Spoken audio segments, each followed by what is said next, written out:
जय श्री कृष्ण चैतन्य प्रभु नित्यानंदा श्री अद्वैत गदाधर श्रीवासादि श्री गौर भक्त वृंदा। हरे कृष्ण कृष्ण कृष्ण हरे हरे, हरे राम राम राम हरे हरे। सर्वप्रथम मैं अपने दीक्षा गुरु नित्य लीला प्रविष्ट श्री श्रीमद् भक्ति वेदांत नारायण गोस्वामी महाराज जी के अभय चरण कमलों में अनंत कोटि दंडवत प्रणाम ज्ञापन करता हूँ। उनकी अहेतु की कृपा की वांछा करता हूँ। तत्पश्चात मैं अपने शिक्षा गुरु नित्य लीला प्रविष्ट श्री श्रीमद् भक्ति वेदांत स्वामी महाराज श्रीला प्रभुपाद उनके अभय चरण कमलों में अनंत कोटि दंडवत प्रणाम ज्ञापन करते हुए उनकी अहेतुकी कृपा की वांछा करता हूँ। तत्पश्चात हमारे साथ जुड़े हुए सब वैष्णवियों के चरणों में यथा योग्य प्रणाम स्वीकार हो। आप सब लोगों का बहुत बहुत स्वागत है। आज का जो हमारा सत्र है वो हर्ष से उल्लास से भरा हुआ है। उसका एक विशेष कारण है। कारण क्या है? कारण यह है कि भरत महाराज ने पिछली सभा में, जब हमने देखा कि भरत जी जो है वो शोक सभा में आए हैं, गुरु वशिष्ठ ने उनको बिठाया है, बुलाया है।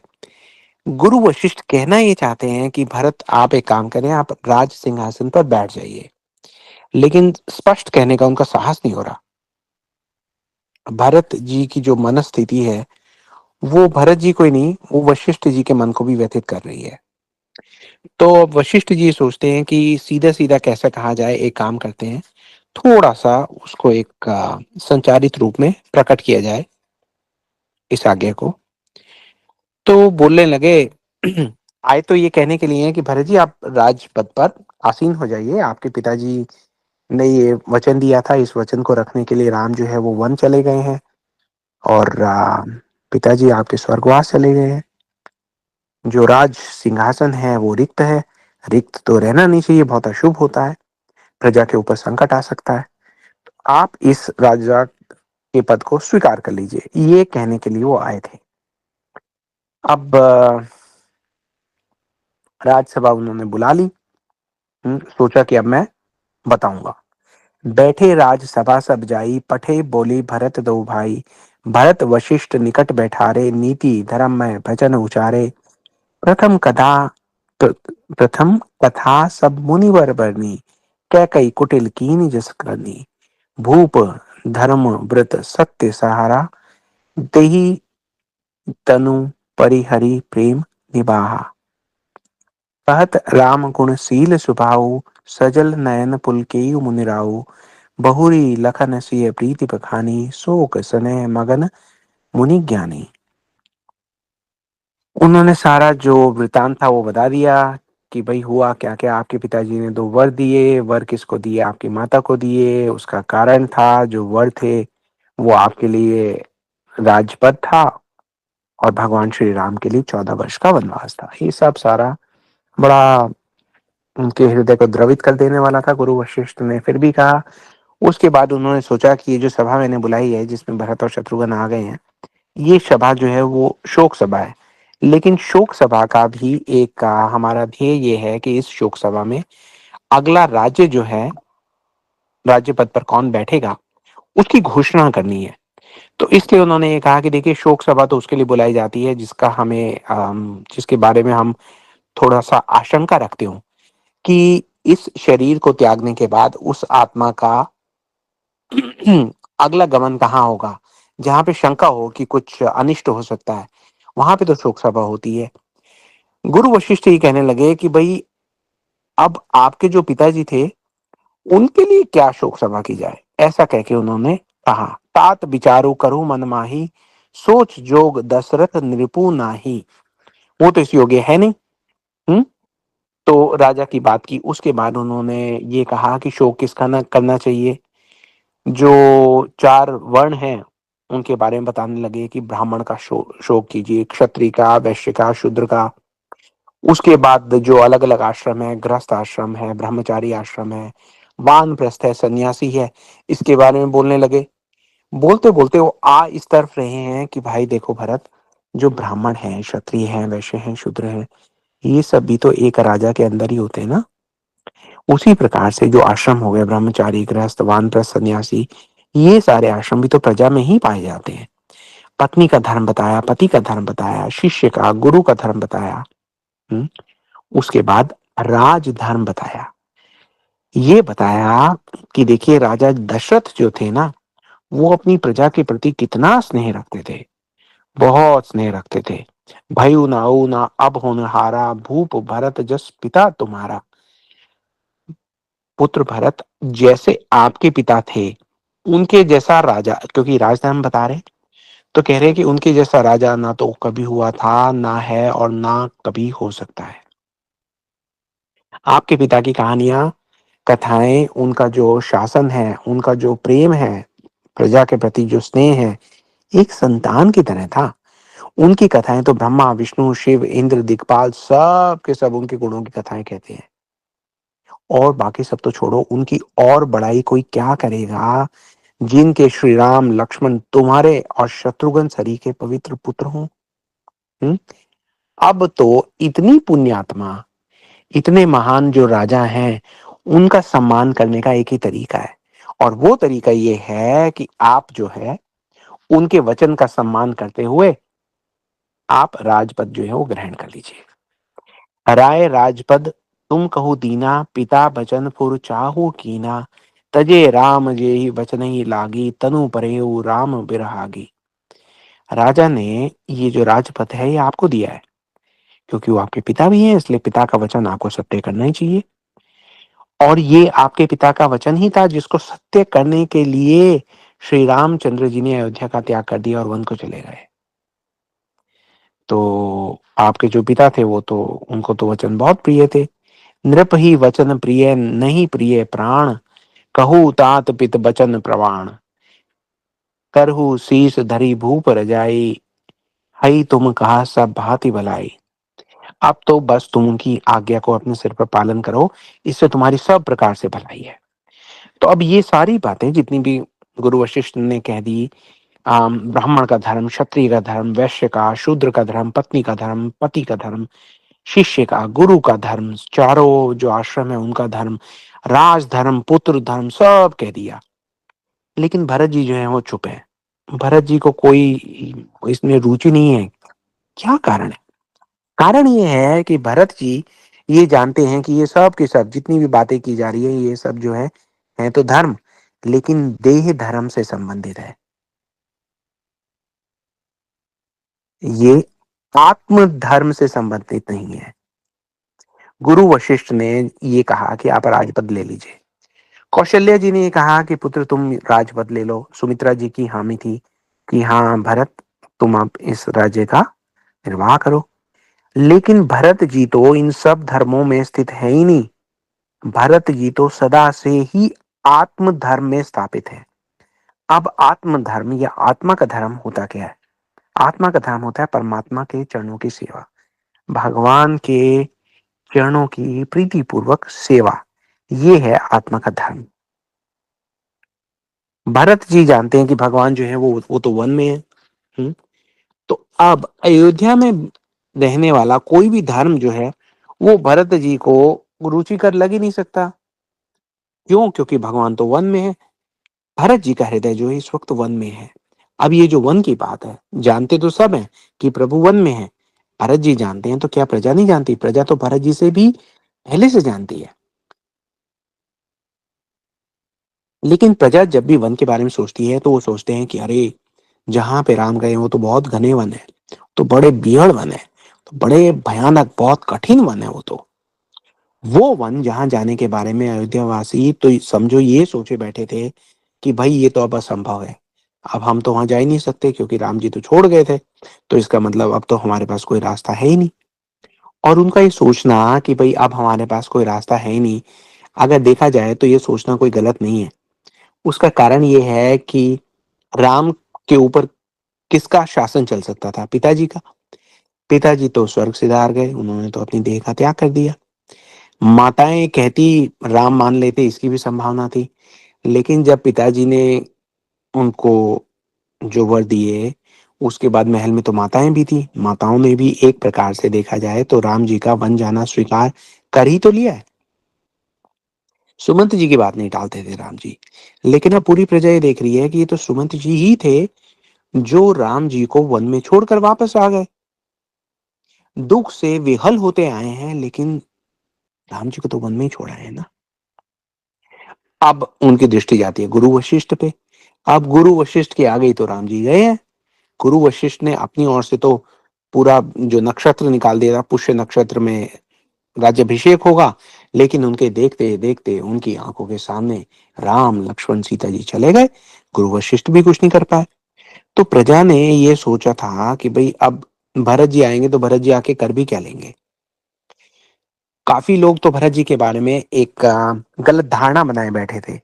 बाकी लोग जो भरत जी के पक्ष में भी सोचते थे, तो वो भी तो यही सोचते थे कि भाई ज्यादा से ज्यादा होगा क्या। भरत जी आकर दुखी होंगे, बहुत दुखी होंगे, बहुत ज्यादा दुखी होंगे। जितना हम पीड़ित है, हमसे 10 गुना, 20 गुना, 100 गुना अधिक उनको पीड़ा होगी, बहुत ज्यादा दुख होगा। और इतना दुखी होने के बाद अंत में इन सब के कहने पे, गुरु वशिष्ठ के, मंत्रिमंडल के, राज्यसभा के, जनपदों के, माताओं के, सबके कहने के बाद अंत में तो वो राज्य स्वीकार कर लेंगे। आज सुबह भी तो यही हुआ। सुबह सुबह जब गुरु वशिष्ठ ने शोक सभा बुलाई और भरत जी को इतने सुंदर उपदेश दिए, तो वो उपदेश सबने सुने। अब वो सब सुनने के बाद भी सब लोगों को यही भान था कि भैया अब कुछ हो नहीं सकता, है ना। गुरु वशिष्ठ कह रहे हैं, भरत जी जो है सर झुका के सुन रहे हैं। अभी शायद वो सर उठाएंगे और कहेंगे कि भाई बड़ा कठिन समय है। ऐसे में मैं समझता हूँ कि मेरा कर्तव्य यही है कि भाई इस राजपद का जो है मैं राज्यभार जो संभाल लूं। लेकिन जैसे ही भरत जी उठे, उन्होंने बोलना शुरू किया, तो देखते देखते पूरी बाजी पलट गई। गुरु जी के द्वारा विद इतने सारे तो धर्म गिनाए, गुरु जी ने गिनाए हैं। गुरु जी के आगे तो कभी बोलते नहीं थे ना भरत। तो गुरु जी के द्वारा विदित सारे धर्मों को एक क्षण में हटाकर एक धर्म स्थापित कर दिया भरत जी ने, वो है आत्मा का धर्म। हम सब लोगों के लिए देखा जाए तो कितनी बड़ी शिक्षा है। शिक्षा यह है कि आत्मा धर्म के मार्ग पर अगर कभी कोई जागतीय धर्म, कोई देह धर्म किसी भी प्रकार का कोई विघ्न करे, तो ऐसे जागतीय धर्म की उपेक्षा होनी ही चाहिए। जिन भरत ने कभी अपने बड़ों के आगे, गुरुजनों के आगे मुंह नहीं खोला, आज आत्म धर्म की रक्षा के लिए उन्होंने सबका मुंह बंद करवा दिया। गुरु जी के आगे आज तक वो, यूं समझिए कि उन्होंने कभी दृष्टि उठाई नहीं थी। आज गुरु जी को उत्तर दे रहे हैं, उत्तर के ऊपर उत्तर दे रहे हैं। उत्तर छोड़िए, प्रश्न कर रहे हैं। पूरी राज्यसभा को अवाक कर दिया। सबको कटघरे में खड़ा करके एक बहुत कठिन प्रश्न पूछा है उन्होंने। प्रश्न ये है कि आप लोगों के रहते भैया राम को यहां से जाने क्यों दिया गया। ये कैसा धर्म है आप सबका। पूरे राज्य को कहा है उन्होंने, गुरु जी से लेकर मंत्रिमंडल से सबको बोला है कि ये कैसा धर्म है आपका, जो आत्म धर्म की उपेक्षा करता है। इसका मतलब मेरे प्रभु के प्रति जो प्रेम भाव होना चाहिए उसकी उपेक्षा करके कुछ और ही सोचने लगते हैं आप। ये कैसा धर्म हुआ। सब लोग एकदम चुप्पी साधे हाथ जोड़कर सुन रहे हैं और भरत जी उनको आत्म धर्म का अनुसरण करने की विधि सिखा रहे हैं।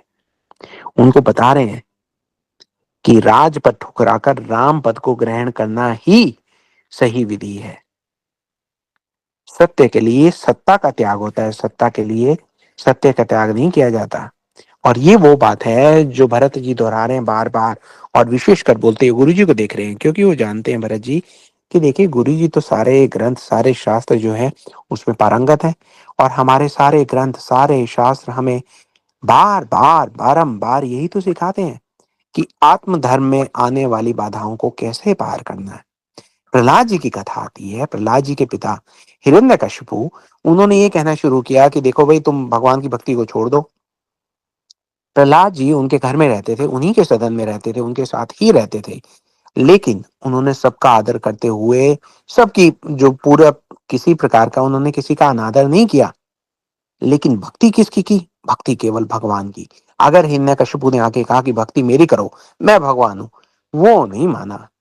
बोले कि नहीं, आत्मा का जो हमारा स्वामी है वो तो केवल और केवल जो है वो भगवान ही है। उसके बाद विभीषण जी का हम देखते हैं उदाहरण। विभीषण जी का उदाहरण तो अभी आएगा ही हमारे आगे। रावण उनके भाई हैं। रावण बोलते हैं भैया ये क्या हो रहा है भाई, तुम भगवान की भक्ति बंद करो। विभीषण ये कहते हैं कि नहीं, भगवान की भक्ति नहीं छोड़ सकता। आपको भी मेरे साथ चलना चाहिए, भगवान के चरणों में हम इन दोनों को गिर जाना चाहिए। उनकी बात नहीं मानते रावण, कहते हैं कि अगर ऐसी बात करेगा तो निकल जाए यहाँ से। विभीषण जी राज्य छोड़कर आ जाते हैं। बड़ा भाई है रावण उनका, बड़े भाई को पिता समान बोला गया है। और वो भी संकट के समय, वो जानते हैं कि रावण का जो है अभी युद्ध होने वाला है राम जी से। राम जी की सेना जो है यहाँ पे उत्तरी तट पर आके रुकी हुई है। तो युद्ध के समय, संकट के समय अपने भाई का त्याग करना एक बहुत बड़ा एक निर्णय होता है। लेकिन विभीषण जी ने देखा कि अरे ये तो मेरा आत्म धर्म धर्म में विघ्न आ रहा है। तो उन्होंने अपने भाई का त्याग कर दिया। प्रहलाद जी ने पिता का त्याग कर दिया, विभीषण जी ने भाई का त्याग कर दिया, भरत जी ने माता का त्याग कर दिया है। और सबसे बड़ा जो उदाहरण आता है वो भागवत जी में गोपियों की कथा आती है, सर्वोच्च भक्ति की कथा आती है। आप सबने सुनी है, शरद पूर्णिमा का दिवस है, जब भगवान कृष्ण अपनी बांसुरी जो है बजाते हैं तो उनकी बांसुरी की ध्वनि सुनकर सारी गोपियां जो है सब छोड़कर दौड़कर वहां आ जाती हैं। भगवान कृष्ण जो है बड़े गंभीर परामर्श देने लगे वहां पे। बोले अरे अरे आप लोग यहाँ कहाँ आ गए भाई, हैं? आपके तो घर वाले पीछे रह गए, आपको तो घर जाना चाहिए, घर का काम करने में लग जाइए। देह धर्म का बड़ा सुंदर उपदेश दिया। गोपियां बोली अरे ये क्या धर्म बता रहे हो आप? गोपियों ने उल्टे भगवान को डांट दिया। यहाँ तो भरत जी फिर भी जो राजसभा है उसको डांट रहे हैं, वहां तो गोपियों ने भगवान को आड़े हाथों लिया। उन्होंने कहा ये क्या बातें कर रहे हैं आप, आपको इतना नहीं पता? शरीर के संबंधों का आत्मा के चिर सनातन धर्म संबंध से क्या लेना देना? आत्मा का तो एक ही धर्म है, भगवत सेवा। बड़ा सुंदर गोपियों ने बोला है और भगवान सुन रहे हैं। भरत जी भी देखा जाए तो आज कुछ कुछ वैसा ही उत्तर दे रहे हैं। गोस्वामी जी ने रामचरितमानस में ये लिख दिया है कि जाके प्रिय ना राम बैदेही, तजे ताही कोटि बैरी सम, यद्यपि परम स्नेही। जिस किसी को राम और सीता जो है वो प्रिय नहीं लगते हो, चाहे वो आपके प्रति कितना ही स्नेह रखता हो, उसको इस प्रकार आप उसका त्याग कर दीजिए जैसे वो एक व्यक्ति करोड़ों शत्रुओं के बराबर हो। ऐसे उसका त्याग कर दीजिए। कितनी कठिन जो वाणी है हमारे गोस्वामी जी की इस मामले में। तो भरत जी भी तभी तो ये वो ये कहते हैं कि अगर अवध का, अयोध्या का स्नेह, क्योंकि वो तो देख रहे हैं कि ये सारे लोग हैं यहाँ, ये कह रहे हैं कि इनका राम के प्रति बहुत प्रेम है। लेकिन ये जो प्रेम है होगा बहुत, ये नहीं कहते कि कम है। लेकिन अगर ये सारा प्रेम मिलाकर भी इतना प्रबल नहीं है कि ये राम को रोक पाए, तो ऐसी जगह को तो मैं फौरन त्याग दूंगा, इसी क्षण इसका त्याग कर दूंगा। वो तो त्याग करके कह रहे हैं मैं अभी की अभी चित्रकूट के लिए प्रस्थान करूंगा। हम्म। हमने पिछली बार सुना था कि भरत जी ने बोल दिया, बोले मैं यहाँ पे क्यों रहूंगा भाई, मैं नहीं रहूंगा, मैं तो फौरन जो है चित्रकूट के लिए निकलना चाहूंगा। ये है भरत जी की भक्ति। एक क्षण के लिए भी वो वहां नहीं रहना चाहते जहां राम नहीं है। हम्म। सब छोड़कर निकल जाते हैं, सब छोड़कर निकल जाना चाहते हैं। ये है भरत जी। तो अब सारे के सारे अब तक तो ये सुन रहे थे कि भाई ये होगा कैसे, है? ये तो उनको ऐसा लग रहा था कि तो असंभव है, ये तो हो ही नहीं सकता। अब वो ये कहते हैं कि मैं तो जाऊंगा, मैं तो बिल्कुल, जो आपका जो प्रस्ताव है कि मैं राज्य स्वीकार कर लूं, उसको तो मैं आग लगाता हूँ। अंतिम बार सुने ये सभा, इस प्रस्ताव को आग लगाना है। ये राज्य सदा से राम का था, उनको वापस दे आना है। मैं चित्रकूट जा करके भैया को वापस लाऊंगा। जब तक वो अवध नहीं आते तब तक मैं चैन न पाऊंगा। पहनाकर सिर पर राज मुकुट श्री चरणों में गिर जाना है। जब तक फिरने को ना माने तब तक ना शीश उठाना है। श्री राम बिना कुछ ना सूझे, दुख का सागर परवारा था। थे लाल नयन आंसू से भरे, लगता भरत अंगारा था। जिस महल में बीता है बचपन, उसको मन से बिसराऊंगा। अगर न लाया रघुराई, इस नगर में फिर ना आऊंगा। वो ये कहते हैं कि इस नगर में मैं आऊंगा ही क्यों, जहां पे रघुराई नहीं, जहां पे मेरे भगवान नहीं, वहां पे मैं बिल्कुल नहीं आऊंगा। हम्म? अब जब ये उन्होंने कह दिया कि भाई मैं तो इसका त्याग कर रहा हूँ, मैं तो चित्रकूट के लिए प्रस्थान कर रहा हूँ, तो पूरी की पूरी जो सभा थी, भरत जी का बस ये प्रण सुनने की देर थी, पूरी की पूरी सभा जो है भरत जी का जय जयकार करने लगी। अब इसमें कुछ लोग ऐसे भी थे जो भरत जी को जानते थे और उनको इस बात से कोई हैरानी नहीं होती, वो तो भरत चरित्र से परिचित थे। काफ़ी सारे ऐसे लोग थे जिनको थोड़ा-थोड़ा संशय था। वो सोच रहे थे ये करेंगे तो क्या करेंगे, अब राज्य तो ले ही लेंगे। लेकिन भरत जी ने देखते, सारी की सारी बाज़ी जैसे हमने कहा था वो पलट के रख दी। बस अब इनका भरत जी का प्रण था, ये सुना और अभय घोषाल वहाँ पर गूंजने लगा, हैं। जय-जयकार करने लगी पूरी की पूरी जो वहाँ की सभा थी। जय-जयकार की जो ध्वनि है, वो बाहर तक पहुँची। तो लोगों ने सोचा भरत की जय-जयकार क्यों हो रही है? कुछ लोगों ने सोचा लगता है राजा बन गए। भाग कर आए। भाग कर आए तो पता लगा कि नहीं ये तो भरत जी की जय-जयकार इसलिए हो रही है क्योंकि भरत जी जो हैं उन्होंने प्रण लिया है कि वो कल ही चित्रकूट जाएँगे और चित्रकूट जाकर भगवान को यहाँ पर लाएँगे। गोस्वामी जी कहते हैं आन उपाय मोहि नहीं सूझा को जी के रघुपर बिन बूझा एकई आंख इहई मन माही प्रातः काल चरी प्रभु पाई। मैं तो प्रातः काल में जाकर प्रभु को पाकर आऊंगा। अब ये बात जैसे सुनी तो आप ये समझिए अभी कुछ समय पहले हमने सुना कि भगवान जो है वो वन में है। आप अयोध्या वासियों के लिए अगर आप सोचें तो ये जो वन है बहुत घने हैं, बहुत भीड़ है, भयानक है, कठिन है। कैसे जाएंगे, कहाँ ढूंढेंगे? उनको तो लग रहा था असंभव है।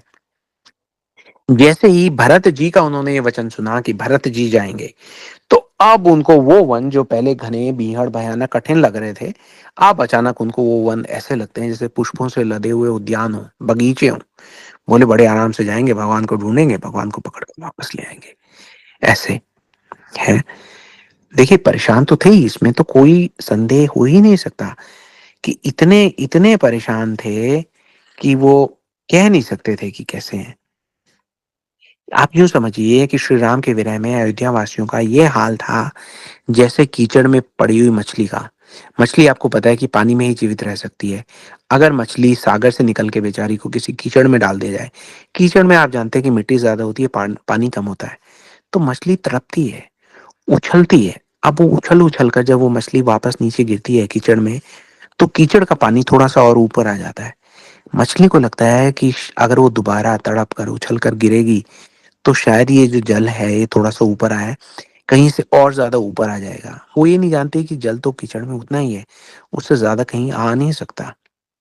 तो उसी प्रकार जो अयोध्या वासी हैं, ये भी राम जी के जाने के बाद जगह-जगह एक-दूसरे से जब राम का नाम सुनते थे, तो ऐसा इनके साथ होता था जैसे प्राण शरीर को छोड़कर जा रहे हों और राम का नाम सुनकर वापस लौट आए हों। एक आशा के साथ कि शायद राम आ रहे हैं, राम का नाम तो आया है, राम भी आ सकते हैं। फिर कुछ देर देखते थे कि अरे!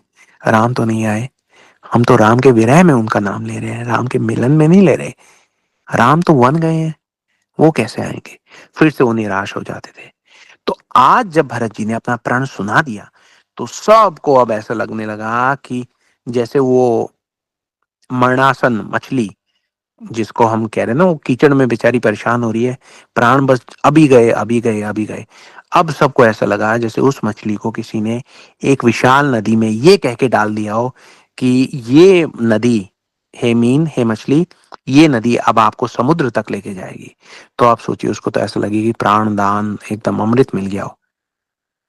हैं। तो ऐसे ही उनके जो प्राण थे, जो उनको छोड़कर जाने के लिए तैयार बैठे थे, वो अब ऐसा लगने लगा है कि उनके प्राण वापस आ गए। अब नहीं जाएँगे। हुँ। अब उनके जो प्राण हैं, वो भगवान के दर्शन करके ही वापस आएँगे। और वो दर्शन उनको कौन कराने लेके जाएगा? वो दर्शन उनको केवल और केवल भरत जी ही करा सकते हैं। हम सब ने सुना था कि राम जी जब गए थे, तो राम जी तो पूरी प्रजा को तमसा नदी के किनारे पर छोड़ के चले गए थे। किसी को नहीं लेके गए। और यहाँ पे भरत जी कहेंगे कि मैं किसी को छोड़ के नहीं जाऊँगा, सबको लेके जाऊँगा। जो जाना चाहे वो मेरे साथ चले। हैं? तो भरत जी ने कहा भरत वचन सब कह प्रिय लागे राम स्नेह सुधा जनु पागे लोग वियोग विषम विष दागे मंत्र सबीज जुनत जनु जागे मात सचिव गुरुपुर नर नारी सकल सने बिकल भय भारी भरती कही सराही सराही राम प्रेम मूर्ति तनु आही तात भरत अस काहे न कहूँ प्राण समान राम प्रिय हो जो पावरो अपनी जड़ताई तुम्हें सुगई मातु कुटलाई। भरत जी के वचन सबको ऐसे प्यारे लगे जैसे उन्होंने श्री राम जी के प्रेम रूपी अमृत को पिला दिया हो।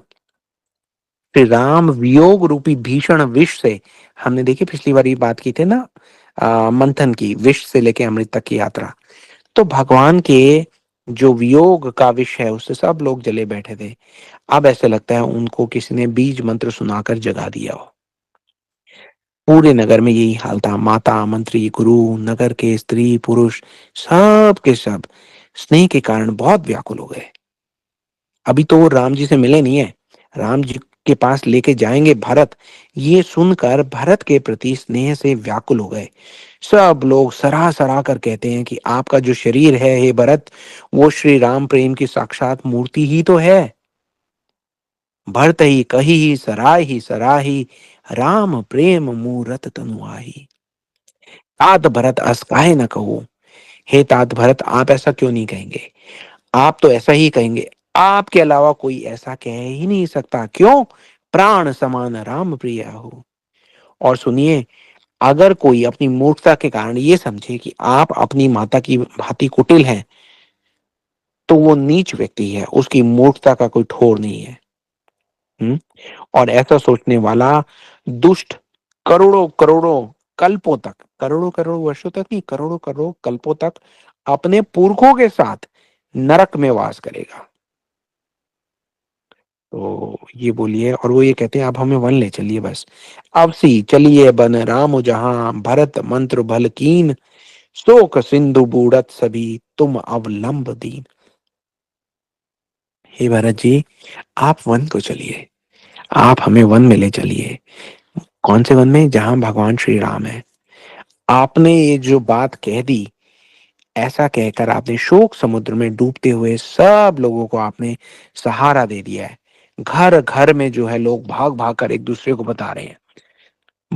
भा सबके मन मोदु न थोरा, जनु घन घुनी सुनी चातक मोरा, चलत प्रात लखी निर्णय नीके, भरत प्राण प्रिय भे सभी के। जिस जिसको ये बात पता लगती है, राम जी से भी अधिक उनके मन में सबसे पहले भरत जी के प्रति स्नेह आता है। सबके मन में बहुत आनंद हुआ, बहुत आनंद। कितना आनंद? गोस्वामी जी कहते हैं, जनु घन घुनी सुनी चातक मोरा। जैसे मेघों की गर्जना सुनकर कि बारिश होने वाली है, चातक और मोर आनंदित होकर नाचने लगे। ऐसे लोग नाच रहे हैं। हम्म। तो वहां जो राज्यसभा में लोग थे, उनका भी अब दिल ये किया कि भाई कल तो ये निकलेंगे वहाँ के लिए, चित्रकूट के लिए। हम भी घर जाएँ, घर वालों को तैयार करें, अपना सामान-वामान जो है बाँधने लगे, और रास्ते में जो-जो व्यक्ति मिले, उस सबको जाके ये समाचार भी तो देना है भाई। प्रत्येक व्यक्ति के हृदय में ये आशा है कि वो लोगों को जाकर समाचार सुनाए, ये शुभ अवसर उनको मिले। मुनि बंदी भरतु सिर नाई। बोले अच्छा जी हम तो चलते हैं। वशिष्ठ जी, अभी उनको समझ में नहीं आ रहा मैं क्या कहूँ, क्या ना कहूँ। अभी तो वशिष्ठ जी ने जो सभा है उसको मतलब बंद नहीं किया है ऑफ़िशियली। लेकिन सारे के सारे इतने प्रसन्न हैं कि किसी को समझ में नहीं आ रहा क्या हो रहा है, क्या नहीं हो रहा। They have forgotten all the protocols. उसके एक नियम होते थे सभा के कि कौन सभा ये कहेगा कि भई आज की ये सभा हुई थी, ये प्रस्ताव अनुमोदित हुआ है और अब ये जो सभा है उसे अब हम बंद करते हैं। किसी ने कहा ही नहीं, वशिष्ठ जी को ही होश नहीं है, बाकियों को छोड़िए। तो लोग जो है भागे-भागे आ रहे हैं। ऐसे भी नहीं कि अपनी-अपनी पंक्ति लगाकर अपने जो सीनियॉरिटी है उसके हिसाब से आए। सब इतने आनंद के मारे तो वहाँ पे नाच रहे हैं दरबार में। मुनि वशिष्ठ अपनी वो समझ में नहीं आ रहा मैं कहाँ जाऊँ, कहाँ नहीं जाऊँ। और सब के सब लोग आते हैं, मुनि वशिष्ठ की वंदना करते हैं, उनको प्रणाम करते हैं, भरत जी को सर नवा के जा रहे हैं। सर नवाना चाहिए, वशिष्ठ जी को प्रणाम करना चाहिए, भरत को उल्टा हो रहा है। किसी को कुछ पता ही नहीं लग रहा, सब खुशी के मारे, उनको तो ऐसा लग रहा है कि कोई उनसे क्या माँग ले और वो क्या दे दे। सब लोग अपने-अपने घर की ओर भाग रहे हैं कि अपने घर जाकर ये शुभ समाचार हम देंगे। उनको ऐसा लग रहा है जन्मों-जन्मों के बाद ऐसी शुभ घड़ी आई है। अभी तो कुछ दिन ही हुए ना राम जी को गए, लेकिन ऐसा लगता है पता नहीं कितने युग बीत गए, प्रसन्नता के दर्शन किए। भागकर लोग जा रहे हैं कि हमारे घरवाले कहीं इतने में ऐसा ना हो कुछ लोग कहीं प्राण ही ना त्याग दें। ऐसा अद्भुत उत्साह है। पूरे जगत में वो ये कहते हैं कि अगर किसी का जीवन धन्य है, तो केवल भरत जी का ही है। सील स्नेह सराहत जाई, धन्य भरत जीवन जग माही। वो ये कहते हैं वाह! किसी का जीवन धन्य है तो भरत का है। पूरे राज्य में पूरी रात यही बात होती रही, यही बात होती रही, यही बात होती रही। धन्य भरत जीवन जग माही, धन्य भरत जीवन जग माही, सील सनेहु सराहत जाई, सील सनेहु सराहत जाई। जी, आज की कथा को हम यहीं पे विराम देते हैं। आप लोगों का यहाँ पे आने के लिए, हमारे साथ जुड़ने के लिए बहुत-बहुत धन्यवाद। साधुवाद। कल जो तैयारी है, तैयारी में हम हाथ बटाएँगे अयोध्या वासियों का, उनको बड़ी सारी प्रबंध करने हैं। उस प्रबंध में हमारा भी कुछ कर्तव्य है, वो कर्तव्य हम निभाएँगे। सब रानियाँ जो हैं वो तैयार होंगी। कैकेयी जी दुविधा में हैं, बात उन्होंने सुन ली है। बड़ी पीड़ा है उनके मन में, राम जी के दर्शन किए बगैर कैसे रहेंगे। अब वो भरत से कैसे कहें कि मुझे भी ले आइए। जी, और भी ऐसे कई संदर्भ हैं, कई प्रसंग हैं, जिनको जिनके दर्शन करने का प्रयास हम कल करेंगे गुरुवर्ग के आशीर्वाद की छाया में। तो आप सब लोगों का एक बार दोबारा से आज आने के लिए बहुत-बहुत धन्यवाद, साधुवाद। हरे कृष्णा, जय श्री राम, जय श्री राधे।